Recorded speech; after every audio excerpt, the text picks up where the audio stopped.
1943 మార్చి 27న విడుదలైన పౌరాణిక చిత్రం కృష్ణప్రేమ. దర్శకుడు హనుమప్ప విశ్వనాథ బాబు, హెచ్.వి. బాబు. మాటలు పాటలు రాసింది తాపి ధర్మారావు గారు. సంగీతం గాలి పెంచెల నరసింహారావు గారు. ఈ చిత్రంలోని రేపే వస్తాడంట గోపాలుడు, మాపే వస్తాడంట గోపాలుడు అనే పాట ఆ రోజుల్లో ఇంటింటా వినిపించేది. రాధాకృష్ణుల ప్రేమ ఈ సినిమా కథా నేపథ్యం. ఇందులో రాధగా శాంతకుమారి, కృష్ణుడిగా గాలి వెంకటేశ్వరరావు, జి.వి. రావు నటించారు. ఈ గాలి వెంకటేశ్వరరావు సంగీత దర్శకుడు గాలి పెంచెల నరసింహారావు గారికి సోదరుడు. అంతకుముందు మాలపిల్ల అనే చిత్రంలో కథానాయకుడిగా నటించి ఉన్నారు. రాధ చెల్లెలు చంద్రావళిగా భానుమతిగారు నటిస్తే ఆమె భర్త చండగోపుడిగా అద్దంకి శ్రీరామ్మూర్తి నటించారు.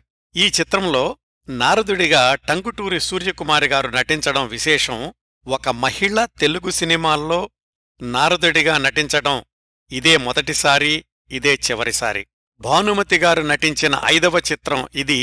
ఈ చిత్రానికి సహాయ దర్శకుడు రామకృష్ణగారు, భవిష్యత్తులో భానుమతిగారి భర్త. మద్రాసులోని వేల్ పిక్చర్స్ స్టూడియోలో నిర్మాణమయ్యింది ఈ కృష్ణప్రేమ చిత్రం. చక్కటి విజయం సాధించింది. 20 సంవత్సరాల తర్వాత 1961లో ఇదే చిత్రాన్ని ఆదుర్తి సుబ్బారావు గారు పునర్నిర్మించారు.